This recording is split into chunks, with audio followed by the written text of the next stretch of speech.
Hey, everybody, welcome back. And we've got another great show today. So here's the thing.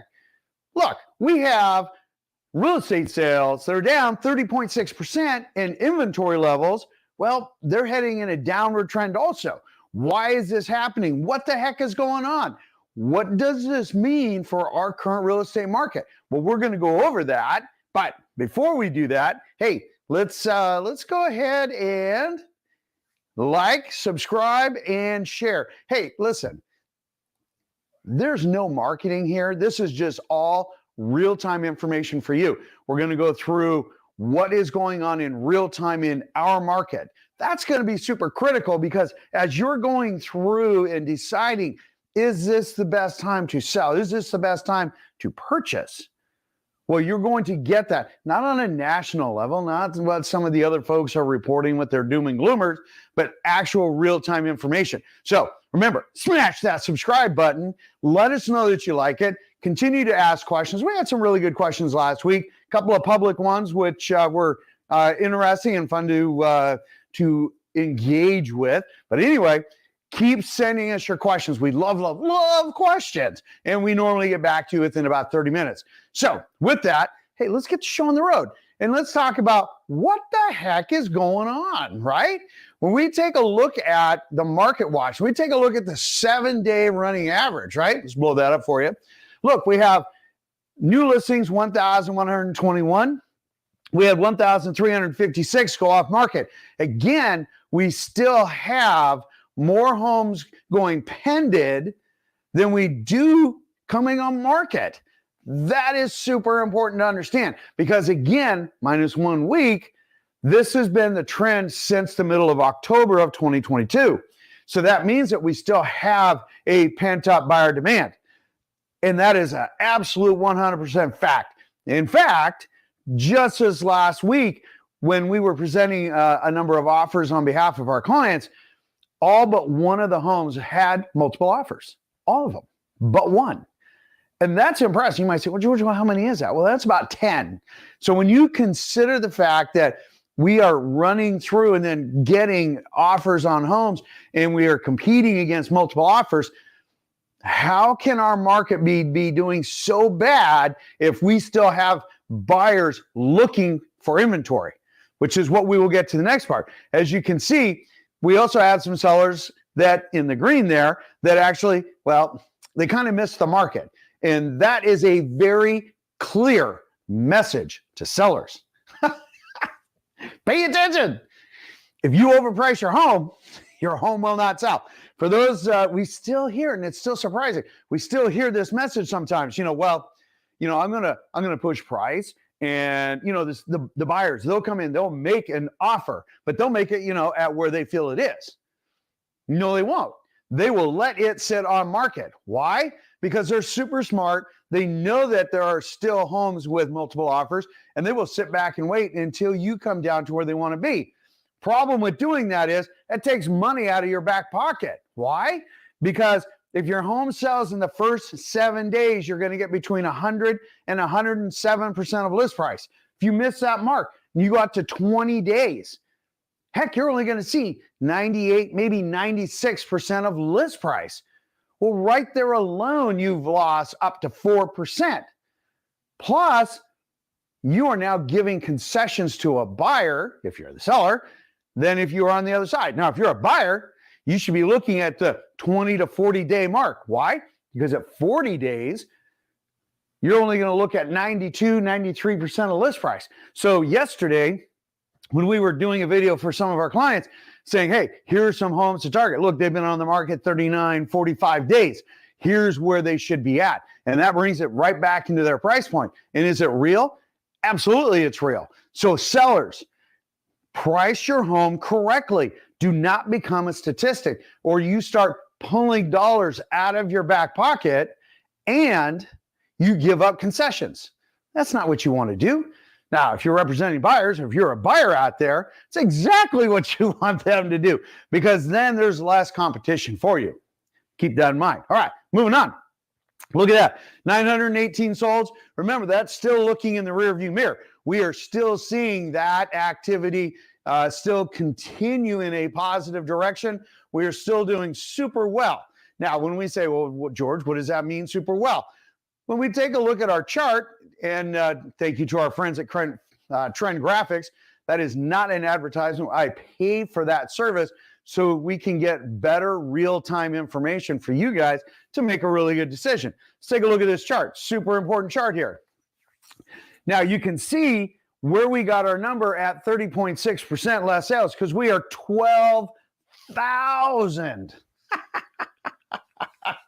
12,000 homes less sales than where we were, we're year over year. That's a big number. And you might say, oh my gosh, George, that's horrible. Well, for heaven's sakes, it's actually kind of expected when you take a look at our inventory is super low compared to where we should be. We should be roughly about 18,000, 19, 22,000 homes historically. Even last year, we only had 11,000 at this time. And I'm going to show you a chart here, which even shows you we were even in the 13,000 home inventory level.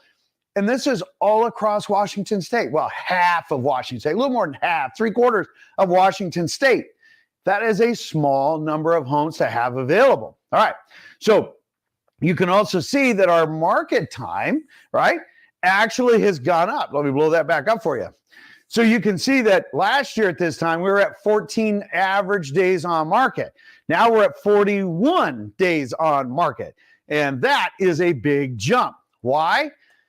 Interest rates, fewer homes on market, and then some buyers, well, just not quite, or not some buyers, some sellers just not quite getting the gist that you need to actually price your property at a price where buyers are going to take it. So remember, Jeff Kirky on our team, super smart guy. He says, listen, we are price takers as a seller, and buyers are your price makers. Keep that in mind as you are going through and deciding as a seller what you're going to do. Remember, it is the buyers that create the value, that create the price. You get to be the price taker. You get to accept what a buyer is willing to offer. Now, sometimes that matches your preconceived notion of what your home is, and including your sentimental equity, which, understand, sentimental equity has zero value. What is sentimental equity? Sentimental equity is the value that you put on a property above what market value, what the buyers say it is. Just because you raised your family there, you did what you think were some great improvements because you think that your home is better than the neighbor's house, that does not matter at all. Remember that. That's sentimental equity. Doesn't matter. What matters is what somebody in arm's length, I guess this way, arm's length transaction is where an individual buyer or buyers are willing to pay for a certain product. There you go. That is it. Not what you think it might be worth. And listen, if you want that value, you will get it. I promise you, sellers, you will get the value that you really think sentimental equity-wise, you will get it. It just takes time. Time heals all wounds, right? It might take you a few more years to get there, but that's okay. If that's the price you want, just remember, don't keep escalating the value of your sentimental equity down the road because it will carry, again, zero value. Keep that in mind. All right, moving on. I shall get off my soapbox. Now, as we take a look at our next slide here, we take a look at, and I said that we were going to show you what happened last year. So look at July. And you can see July inventory was 13,806. August inventory, 13,143. And then September, 13,354 versus where we're at today, which is around 9,000. Yeah, last year at this time was around 11,000. Okay. Well, just understand, we keep dropping down. Why does that happen? You're like, George, what the heck? What's going on? We're going to get to that. Be patient. Understand. Let's go through some of the metrics and to show you our market is still very healthy, very vibrant, very competitive. And for those sellers that price correctly, they're seeing the benefit of what competitive really is. You're not seeing crazy escalations. Still seeing some great values out there. Okay. Moving on. When we take a look at new construction, here's what's super cool about this, right? So new construction, you can see that we're only off 382 homes. Okay, so, roughly about 8.4%. 382 homes. But look at that. We are 1,200 homes as far as pended where we were at year over year. So we are catching up. We are going to basically pass where we were as far as solds last year. Even though if you take a look at this, new construction historically is only about 10% of the overall inventory that's available. We're at 19%. We had actually reached a 32% about a month ago or so. And as far as total inventory available, we keep drawing that down. You can see just year over year. Take a look at, the same month, year over year. Look, we were in the 70 percentile as far as more homes pended than where they're at, where they're at today versus year over year for the same month. That is showing you that we are still seeing a massive buyer demand. Why? Builders are still giving concessions.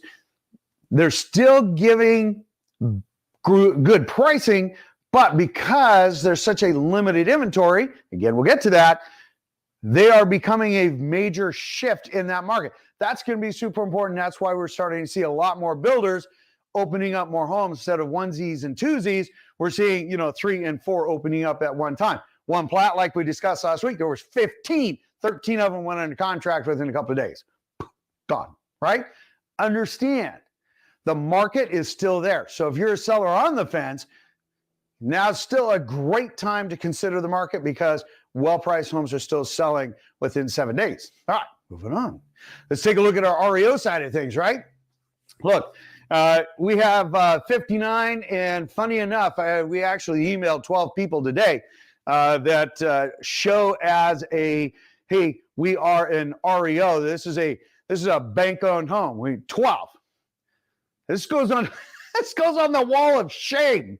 12 agents we had to call and say, hey, listen, is your home really bank-owned? Because it looks like it's seller-owned. They're like, oh, no, I made a mistake. Some of these have been on for 10, 15 days. That is going to have a negative impact on their seller, unfortunately. Get it straight. That goes on the wall of shame. Anyway, you need to take 12 off of that. So if we have 59, there's actually only 47 homes that are bank-owned. And that really changes those numbers. So anyway, and that's only the first, 30 that we went through. So anyway, were there more? Possibly. Key is banks are getting market value for their homes right now, hands down, okay? They're doing paint, carpet, and vinyl, getting it on the market, getting great values. Some of them are overpriced. Some of them are just have crazy restrictions, like you have to buy it sight unseen, can't see it, and they want market value. Plus, you get to evict the tenant. People aren't going to do that. And it's pretty clear because they're still on the market until they make that change. I've never seen a bank do it. Well, that's an East Coast bank. I don't know what they're thinking. But anyway, nonetheless, they don't have to worry about it, and neither do you. Understand, the REO market is super low, and I'm sure that all of the credit unions are giving the golf clap to that one. And if you do work with the credit union, they absolutely take great care of you. In fact, they just had a collectors association meeting. Heard it was absolutely fabulous. I didn't get a chance to go to this one. So hats off to everybody. And in the meantime, I'll catch those guys on a different day. Moving on. Mortgage rates. Mortgage rates right now, as we know, actually has the biggest impact on real estate. And remember, mortgage rates are not controlled by the Fed. Okay? Understand that. They're not controlled by the Fed. The Feds can impact mortgage rates. But remember, they are publicly traded. And as you can see here, all of them actually dropped down just a tiny little bit, minus the jumbos bumped up just a tiny little bit, but still doing pretty competitive. And when we talk about mortgage rates having the biggest impact, I said that we were going to talk about why do we have an issue with inventory. So Realtor.com, they did a recent study right here. They brought out their crystal ball polish, right? Let's blow this up. So when we take a look at this, the chief economist, Danielle Hale with the Realtor.com says, hey, listen, predictions for less onerous mortgage rate level and fewer home sales. They're predicting about 6.4% actually kind of sliding down to about 6.1 by year's end. And I tend to agree with that as we start to see some of this change. Now, high inflation, here's the important part, right?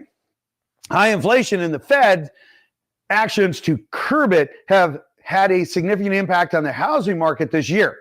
And while inflation has begun to ease, the sustained spike in mortgage rates was enough to stifle the housing market after several years of low rate and activity. The vast majority of home sellers locked into a lower rate during the pandemic, which are not particularly excited to give them up in order to buy a new home. No kidding. Nobody wants to give up their 3% mortgage for a 6.5%, 7% mortgage right now. That's just common sense. If you don't have to make the move, why would you? Well, they're not. They're holding back. Not all sellers, but many of them. And many of them have different reasons. A relocation, they just need a bigger home. They're going to move up to their next home, whatever it might be. There's still that opportunity, and it's the key reason why we are not seeing a lot of inventory out there. Mortgage rates, are they coming down? Sure, like the comments placed last week.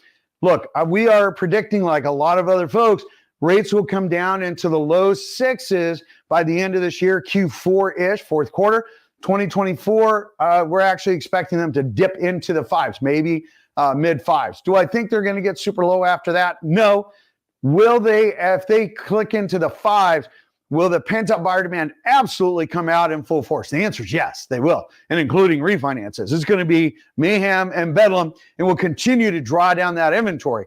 We're about 1.5 months, 1.3 months of inventory right now. Should be about 4 to 6 months.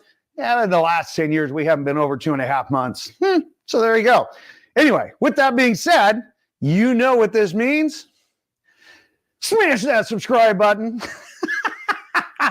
Tell us that you like it. Share your questions. Make sure that you're sharing this video with people that you like and that they can make a great business decision.